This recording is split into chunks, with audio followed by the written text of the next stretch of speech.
Ubur-ubur ikan lele. Si Jamal PDKT hadir le. Ayo nonton si Jamal PDKT. Memang oke. Ayo do nonton cak.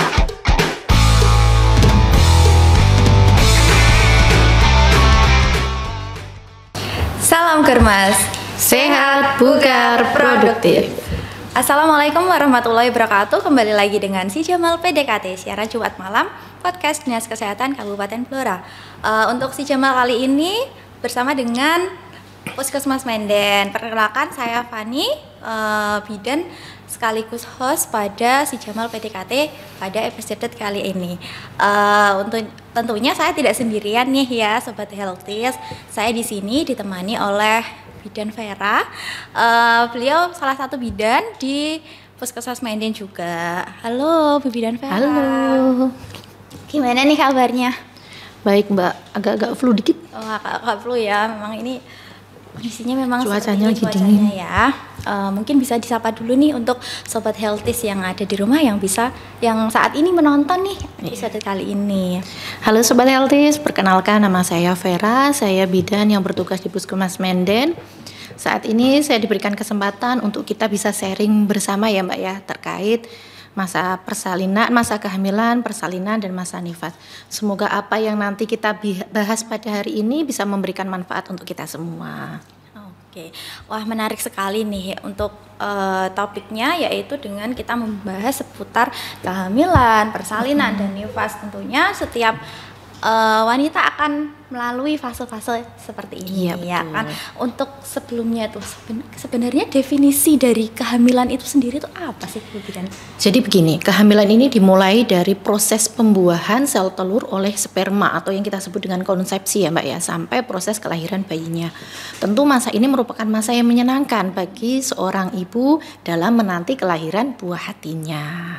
Oke, lalu saat kita tahu nih, pastikan pertama dengan telat haid ya, kita cek dengan tes pack, ternyata kita tahu nih, oh saya positif. Nah itu saya tuh harus ngapain sih Bu Bidan kayak gitu? Jadi gini, segera periksa ke tenaga kesehatan jika terlambat menstruasi 1 minggu dari jadwal menstruasi.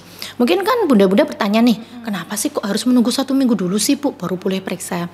Jadi jika melakukan pemeriksaan tes kehamilan terlalu dini, di mana kadar hormon HCG ini masih rendah, ditakutkan hasil yang didapatkan nanti masih samar, belum tampak jelas, hasilnya pun meragukan. Tetapi jika menunggu 1 minggu setelah jadwal terlambat menstruasi, hasil yang didapatkan pun akan lebih jelas. Kenapa? Karena di situ hormon HCG sudah mulai meningkat. Kemudian jika sudah diketahui dari hasil tes kehamilan ternyata dia positif hamil nih, apa yang harus dilakukan? Periksalah kehamilan secara rutin. Dikatakan rutin di sini yaitu minimal 6 kali selama kehamilan. 1 kali pada trimester pertama, 2 kali pada trimester kedua, dan 3 kali pada trimester ketiga. Tetapi untuk fakta di lapangannya ya Mbak ya, kita sebagai bidan, jenengan juga pun bidan, kita lebih menyarankan untuk ibu hamil ini rutin periksa setiap 1 bulan sekali. Apalagi sekarang kan kita sudah posyandu ILP ya, di mana posyandu itu kan melayani semua siklus hidup, termasuk juga ibu hamil gitu. Tetapi jika usia kehamilannya itu lebih dari 32 minggu, kita menyarankan untuk pemeriksaan setiap 2 minggu sekali. Apabila usia kehamilan lebih dari 36 minggu, kita menyarankan untuk pemeriksaan kehamilan setiap 1 minggu sekali. Kenapa lebih sering? Agar kita sebagai seorang bidan lebih mudah untuk memfollow up kondisi ibu maupun janinnya. Oh gitu, berarti penting sekali ya untuk dilakukan pemeriksaan atau bisa kita katakan ANC ya, secara rutin. Nah, kenapa sih kita tuh harus secara rutin melakukan ANC tersebut gitu?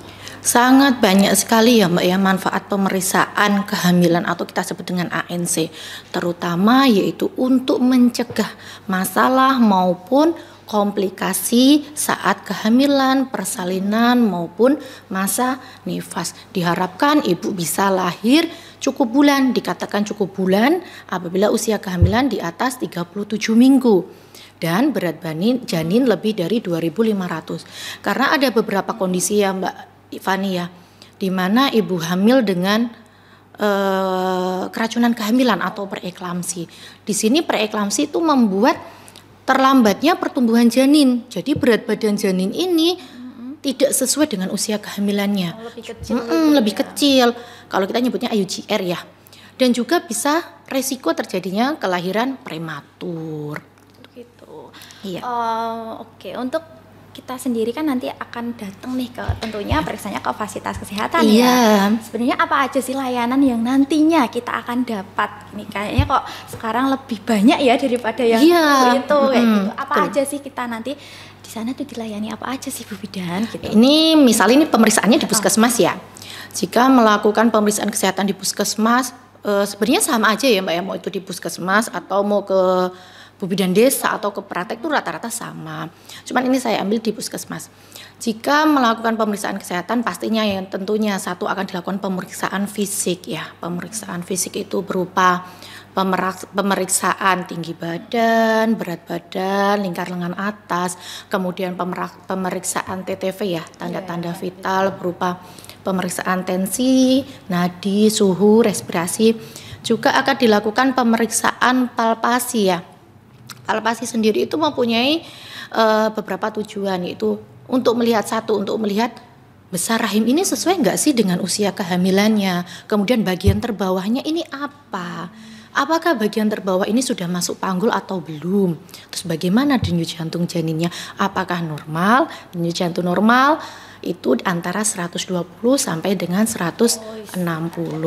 Kemudian ada juga pemeriksaan screening kesehatan untuk ibu hamil. Jadi selama kehamilan ini ada pemeriksaan screening yang dilakukan langsung dengan tatap muka dengan dokter, yaitu 3 kali selama masa kehamilan. 1 kali pada trimester 1, kemudian yang kedua itu pada trimester kedua usia kehamilan kurang dari 20 minggu ya Mbak ya. Yang ketiga itu pada usia kehamilan 32 sampai dengan 36 minggu. Itu dilakukan tatap muka dengan dokter. Akan dilakukan pengecekan, pemeriksaan, jika memang ditemukan adanya ketidaknormalan akan dilakukan rujukan ke dokter spesialis. Kemudian ada lagi nih Mbak, pemeriksaan laboratorium.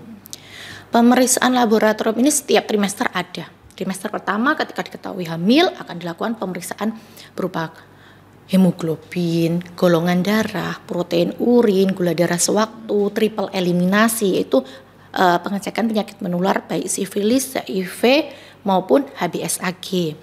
Kemudian pada trimester 2 itu akan dilakukan pemeriksaan gula darah gula darah puasa ya Mbak ya. Pemeriksaan gula darah puasa usia kehamilan 24 sampai 28 ya Mbak ya. Kemudian di trimester akhir di usia kehamilan 32 sampai 36 minggu di situ akan ada pemeriksaan ulang HB, kemudian protein urin dan reduksi urin. Diulangi lagi. Iya, diulangi lagi karena memang kan mendekati persalinan ya Mbak ya. Untuk ibu hamil sendiri nih pasti banyak nih ibu-ibu yang di luar sana tuh kayak merasa pas hamil itu tentunya ada perubahan ya, perubahan baik secara hormon, secara fisik, bahkan mungkin secara emosional itu kayak mood swing lah kayak gitu ya. Ada juga yang kayak kok itu hamil kayak gini, saya hamil kok kayak gini. Apakah semua ibu hamil itu merasakan hal tersebut atau wajar aja sih, nggak harus sama kayak gitu? Iya. Jadi begini. Hormon kehamilan, respon tubuh terhadap hormon kehamilan itu setiap orang berbeda-beda Mbak. Tidak tentu sama, ibu hamil A dengan ibu hamil B itu pasti akan berbeda. Bahkan kehamilan sekarang dengan kehamilan sebelumnya itu juga berbeda. Begitupun saya ya, saya kehamilan yang pertama kok seperti ini, kehamilan kedua kok saya lemes ya, kok sering mual ya. Tetapi jika keluhan yang kita rasakan masih bisa kita atasi, makan minum masih bisa, tidak mengganggu kondisi ibu, tidak mengganggu kondisi janin, insya Allah masih dalam batas aman gitu. Nah kita membahas tadi dalam batas aman sendiri itu ya. Iya. Batas apa sih yang kita harus kayak ini tuh masih wajar nggak sih? Atau harus diwaspadai nih, aku harus perlu waspada dengan tanda-tanda ini. Apa aja tanda itu? Gitu. Selama kehamilan ini kita harus memperhatikan adanya tanda bahaya selama kehamilan, baik dari kehamilan trimester 1, trimester 2 maupun trimester 3. Yang pertama yaitu waspada demam. Demam ini bisa terjadi pada trimester 1, 2, dan 3. Bisa saja terjadi. Kenapa kok harus waspada sih? Ya. Jadi jika ibu demam, ditakutkan terjadinya fetal distress. Ya. Fetal distress itu apa? Bayinya stres gitu ya? Iya, gitu. Denyut jantung bayinya itu lebih cepat dari dari normal ya, dari biasanya. Dikatakan normal kan antara 120 sampai 160. Ini biasanya lebih dari 160. Begitu. Itu dari demam. Kemudian ada lagi selanjutnya yaitu mual muntah ya. Mual muntah ini normalnya kan kadang di pagi hari ya, atau kadang di sore Morning hari. sickness Iya, gitu ya. betul, morning sickness ya. Morning sickness. Selama masih bisa masuk makanan dan minuman, itu masih aman. Tetapi jika ibunya lemes, makan, minum tidak ada yang masuk, otomatis akan mengganggu pertumbuhan janinnya. Begitu juga kondisi ibunya. Kemudian apalagi yang perlu diwaspadai yaitu jika terjadi nyeri perut, baik itu disertai flek atau tidak, baik itu disertai perdarahan atau tidak. Jika terjadi nyeri perut, adanya flek atau perdarahan di usia kehamilan kurang dari 20 minggu, ditakutkan terjadinya keguguran, ya, potensi terjadinya abortus, ya. Jika usia kehamilan lebih dari 20 minggu bagaimana? Potensi terjadinya satu, yaitu plasenta previa. Plasenta previa itu adalah plasenta yang menutupi jalan lahir. Gitu ya. Terkadang itu tandanya seperti ada keluar darah segar, Mbak. Untuk nyerinya terkadang itu ada yang memang merasakan nyeri, ada yang tidak. Tiap orang itu berbeda-beda. Kemudian apa yang perlu kita waspadai lagi yaitu terjadinya solusio plasenta. Apa itu solusio plasenta? Solusio plasenta ini adalah lepasnya plasenta dari tempat perlekatannya. Biasanya tandanya itu keluar flek berwarna coklat cenderung kehitaman dan ibunya merasakan nyeri yang sangat hebat. Berarti kalau memang segala jenis perdarahan itu harus diwaspadai Iya. ya. Entah itu darahnya mau coklat mau itu harus diwaspadai. Iya. Ya. Kemudian ada lagi nih Mbak, kurangnya gerakan janin. Ya, ibu hamil harus sering mengecek ya, mengontrol gerakan janinnya. hitung gitu ya. Iya, apalagi nih di usia trimester akhir harus sering menghitung berapa gerakan janinnya. Gerakan janin dikatakan normal apabila dalam 12 jam lebih dari 10 kali. Tapi kalau ngitung jangan malam ya Mbak ya, ibu kan butuh istirahat juga nih. ya, nanti Iya. nggak tidur mah ngitungin Iya. aja gitu Jadi kan. kalau ngitung itu misalnya saya ambil contoh nih jam 7 pagi sampai dengan jam 7 malam. Lebih nggak sih dari 10 menit? Tapi kok baru 3 jam loh Bu, ini kok geraknya aja udah lebih dari 10 menit berarti udah lebih dari 10 kali berarti sehat bayinya gitu. Kemudian yang perlu diwaspadai lagi adalah keracunan kehamilan atau kita sebut dengan preeklamsi. Preeklamsi itu bisa terjadi kehamilan, persalinan maupun masa nifas ya Mbak ya. Itu merupakan penyumbang kematian terbesar ibu ya, baik ibu hamil, ibu bersalin maupun ibu nifas. Terus tandanya apa saja? Tandanya itu satu, adanya kenaikan tensi. Yang pemeriksaan fisiknya ya Mbak ya. Kemudian adanya bengkak. Bengkak itu bisa di tangan, di wajah, di kaki. Kemudian untuk yang tanda selanjutnya, biasanya ibu nanti akan merasakan pusing, mual, Pusingnya muntah. gimana sih? Maksudnya bener-bener yang pusing gitu? Iya, benar-benar pusing, dia lemes, ya disertai lemes. Dia mual, muntah, kemudian nyeri ulu hati, kemudian loh Bu saya kok ngelihat orang kok nggak jelas, Kayak apa ya? kabur, iya itu takutnya terjadinya kejang gitu. Itu yang saya sendiri sebagai bidan ya Mbak ya, ini yang paling saya takutkan adalah preeklamsi. Karena mungkin seperti tadi ya bisa jadi di kehamilan, bisa jadi Iya. di persalinan maupun di nifas itu yang kita Iya, tahu ya. kehamilan bisa aja dia tensinya normal nih, lah kok wayangnya persalinan, kok tensinya kok malah Naik naik, gitu ya. Oh, bisa iya secara tiba-tiba tiba-tiba. datangnya itu bisa.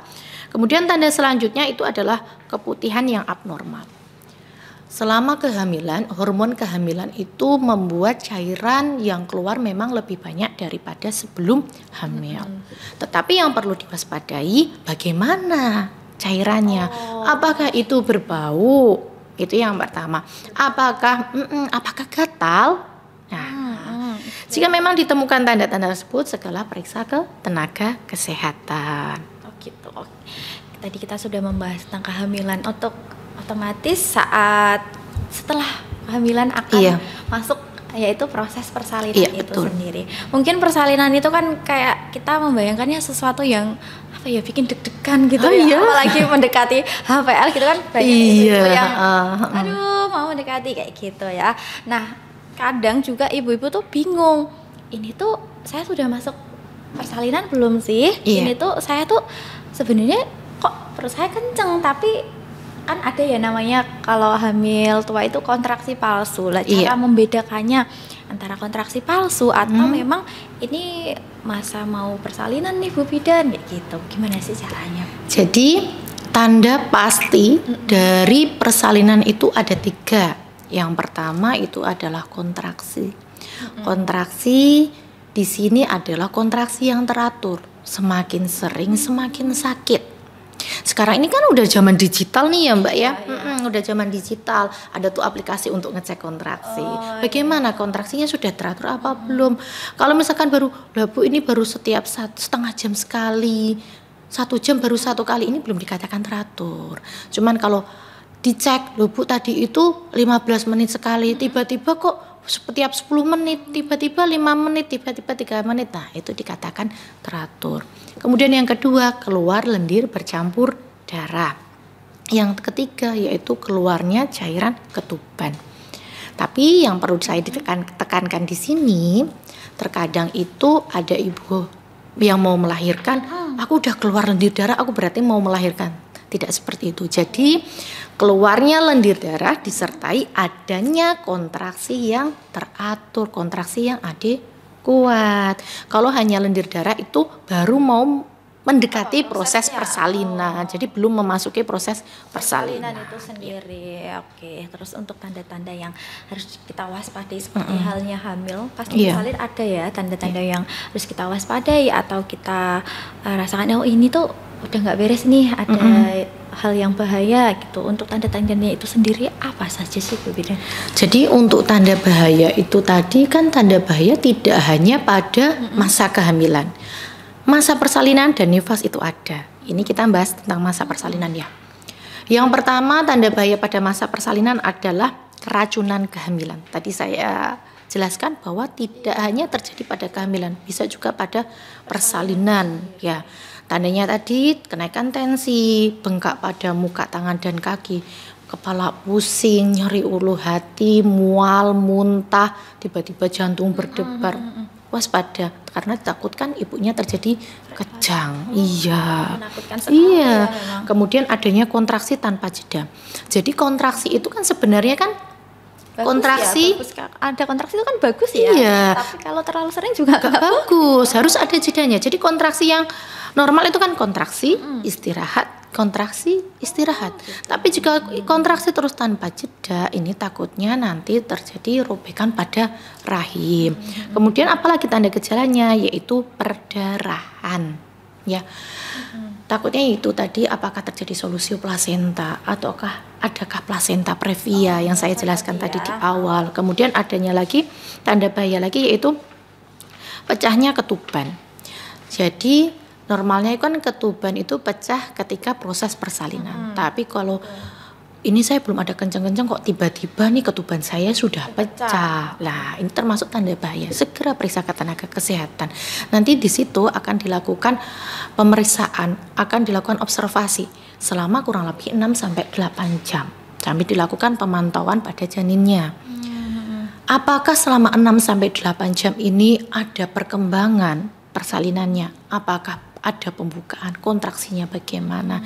Jika di puskesmas diobservasi tidak ada pembukaan, tidak ada kemajuan persalinan, memang segera harus dirujuk. Oh, berarti kan kadang ada yang kok aku datang ke puskesmas nih, aku tuh nggak ngerasa apa-apa, aku nggak gimana-gimana, kok aku dirujuk, itu tuh kenapa? Pasti kan ada pertanyaan-pertanyaan seperti itu lah.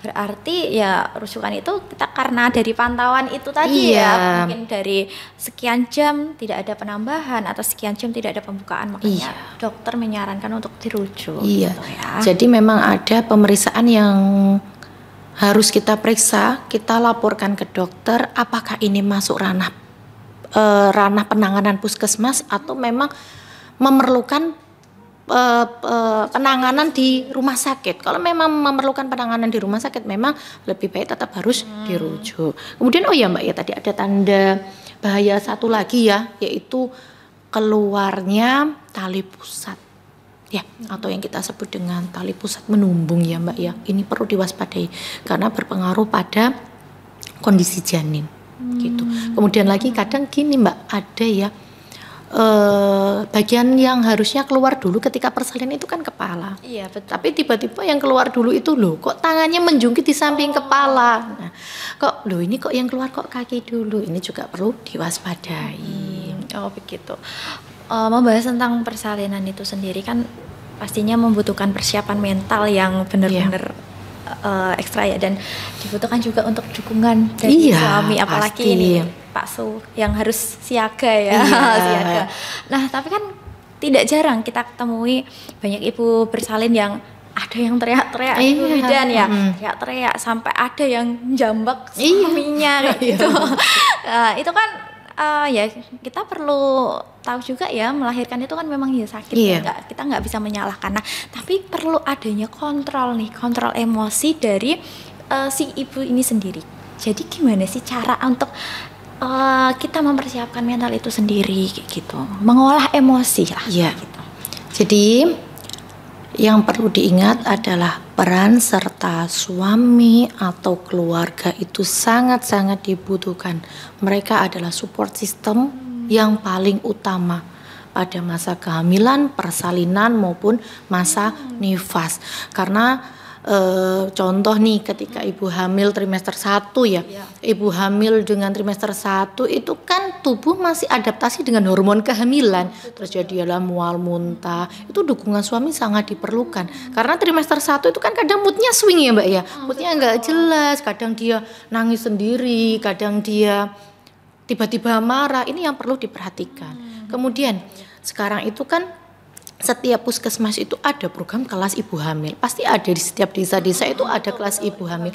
Ikutlah kelas ibu hamil di situ. Ya, di situ Bu Bidan akan memberikan informasi-informasi baik terkait pemeriksaan, baik terkait apa sih yang boleh dilakukan, apa yang tidak boleh dilakukan. Kemudian Bu Bidan ini akan memberikan informasi terkait bagaimana sih caranya mengontrol emosi ketika proses persalinan. Karena memang kan begini Mbak, ambang nyeri setiap orang itu berbeda-beda. Belum tentu si A kuat nyeri, belum tentu si B ini nggak kuat terhadap nyeri, itu berbeda-beda ya.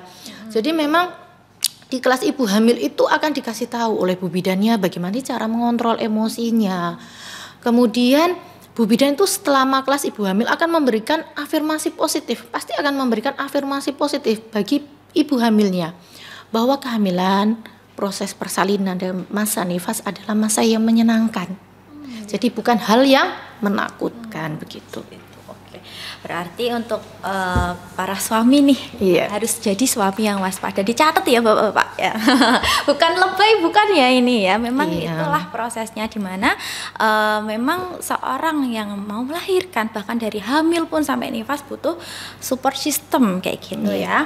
Nah kita kan tadi sudah bersalin, biasanya kan saat persalinan itu mulai ya, pernah pasti kan kayak, kok ini bayiku ditaruh di dada ya, ini tuh kenapa kayak gitu kan. Apakah ini ada manfaatnya nggak sih, atau memang ya udah ditaruh di dada aja biar Bu Bidan fokus sama plasenta, atau kan memang ya ini dilakukan memang ada tujuannya kayak gitu. Kita menyebutnya IMD ya Mbak ya. IMD itu adalah inisiasi menyusu dini. Jadi di IMD ini akan dilakukan kontak skin to skin antara ibu dan bayinya kurang lebih selama 1 jam.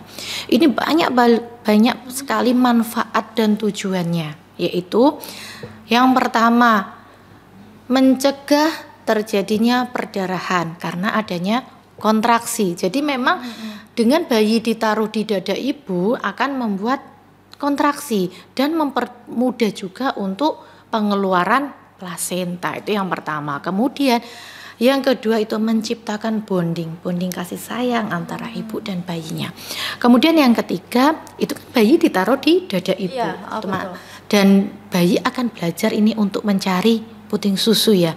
Dan ini merangsang pengeluaran ASI gitu Mbak Fani. Oke, tadi kan ditaruh di dada untuk mencari puting yang dimana nanti merangsang pengeluaran ASI. Iya. Seperti yang kita tahu, pasti ada mitos-mitos Iya, ya di masyarakat. banyak sekali. Pasti Bu Bidan pernah dengar nih kayak misalnya untuk ASI yang pertama kali keluar itu harus dibuang tuh, itu karena ASI basi kayak gitu. Dalam medis sendiri untuk pernyataan seperti itu tuh sebenarnya bener apa enggak sih Bu Bidan? Kayak gitu. Karena kita tinggal di Jawa ya Mbak ya. Masih banyak sekali mitos. Iya, Baik itu terkait kehamilan persalinan sama masa nifas itu banyak sekali mitos-mitos. Tetapi bagi ibu hamil setiap mendengar mitos atau mendapatkan larangan-larangan mungkin dari orang tua atau mertua atau apa, tidak serta-merta harus kita lakukan. Langkah yang pertama, tanyakan ke Bu Bidan. Ibu hamil punya bidan desa pasti itu ya. Tanyakan ke Bu Bidan desanya. Bu Bidan, boleh nggak sih saya seperti ini? Boleh nggak sih saya seperti itu? Apakah ini berdampak pada kondisi ibu? Apakah ini berdampak pada kondisi bayi? Tanyakan ke Bu Bidan. Ya. Jika Bu Bidan menyatakan nggak apa-apa Mbak, berarti nggak apa-apa dilakukan. Tapi kalau jangan, maka jangan dilakukan. Oke, Kalau tadi Bu Bidan harus stay 24 jam ya. Oh iya dong. Balas selalu. WA gitu. Iya, karena memang ibu hamil ini bukan ibu hamil saja, Iya. ibu hamil bersalin dan nifas ini memang merupakan prioritas bagi ibu bidan desa ya. Kenapa? Karena yang dijaga ini adalah 2 nyawa. Iya, jadi memang kita prioritaskan selalu stay untuk ibu hamil. Tuh ya. Kemudian tadi terkait kolostrum ya, Mbak Iya. Fani ya. Jadi gini Mbak Fani. Kata orang desa itu ASI yang pertama keluar loh, kok warnanya kok kuning itu Ya. ASI basi. Pasti seperti itu kan, suruh buang. Itu adalah mitos ya. Jadi justru ASI kolostrum atau ASI yang pertama keluar berwarna kuning tadi ini sangat baik sekali untuk bayi. Kenapa? Karena mengandung antibodi. Oh, berarti itu mitos. Iya, Perlu mitos. dicatat ya itu Iya. mitos gitu ya, Pak. Iya. Harusnya memang harus diberikan tuh ya, bukan malah dibuang. Aduh, eman sekali ya. Iya, Antibodinya iya. dibuang. Oke, setelah kita membahas tentang persalinan, otomatis kalau bersalin ya ibu bersalin akan memasuki masa nifas itu Iya. sendiri ya. Terkadang pada masa nifas ini ibu-ibu tuh kayak lebih kayak bukan menyepelekan ya, tapi menganggap oh udah habis bersalin kok, udah selesai kayak gitu. Nah, Iya. apakah saat sudah masa nifas ini sendiri ya sudah kita selesai aja untuk periksa dan lain-lainnya, atau malah justru harus nih apa sih yang harus saya lakukan saat saya tuh nifas kayak gitu? Dari Bu Bidan sendiri tuh gimana Bu Bidan? Iya, begini. Jadi kan tadi saya menjelaskan bahwa tanda bahaya itu tidak hanya pada masa kehamilan dan persalinan, tapi ada juga pada masa nifas. Ada hal-hal yang perlu diwaspadai oleh ibu nifas. Di antaranya yang pertama adalah demam. Ibu nifas ada resiko demam. Dari mana kok bisa demam? Satu, apakah ada infeksi dari pengeluaran sekret vaginanya? Jadi begitu. Apakah ada bagaimana lokeanya gitu ya. Jadi kan lokea itu bermacam-macam ya Mbak. Betul. Apakah ini masuk kategori infeksi atau tidak, kategori normal atau tidak ya.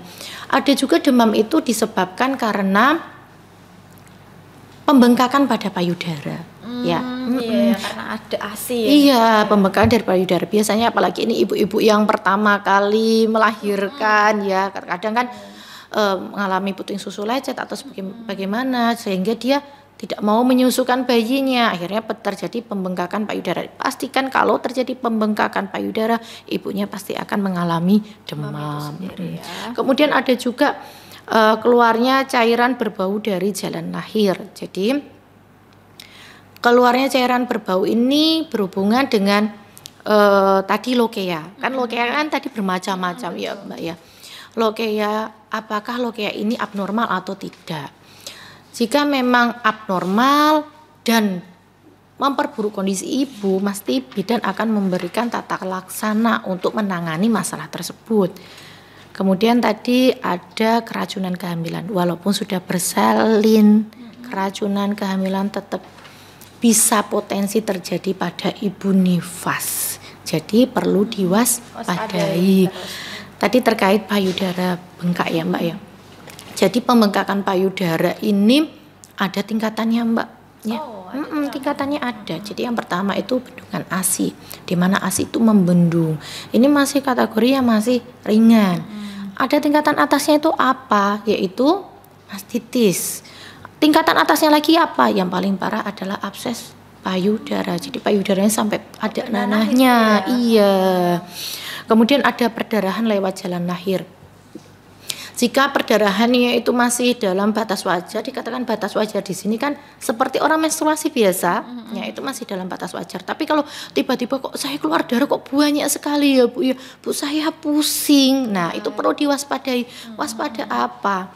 Terjadinya sisa plasenta ya. Apakah dulu selama proses persalinannya plasentanya bisa lahir sendiri ataukah memang perlu dibantu bidan untuk mengeluarkan. Bisa saja itu terjadi masih ada sisa selaput sedikit pun itu tetap berpengaruh. Jadi faktor perdarahan. Kemudian ada juga nih di mana ibu bersalin dengan grande multipara ya. Jadi jadi ibu ini anaknya sudah banyak ya. Ini anaknya sudah banyak, udah melahirkan berkali-kali.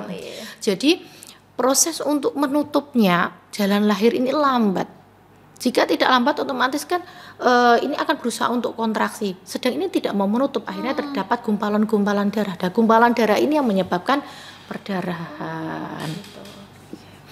Kemudian jangan lupa bagi ibu nifas harus tetap kontrol selama masa nifas. Ada berapa kali kontrol sih kira-kira? Yaitu ada 4 kali. Ada lumayan ya 4 kali. Iya. Yang pertama yaitu di 6 sampai 48 jam. Ini biasanya dilakukan di puskesmas atau di rumah sakit di mana tempat ibu itu bersalin. Kemudian di 3 sampai 7 hari. Kemudian di 8 sampai dengan 28 hari, kemudian yang terakhir di 9 sampai 29 sampai dengan 42 hari.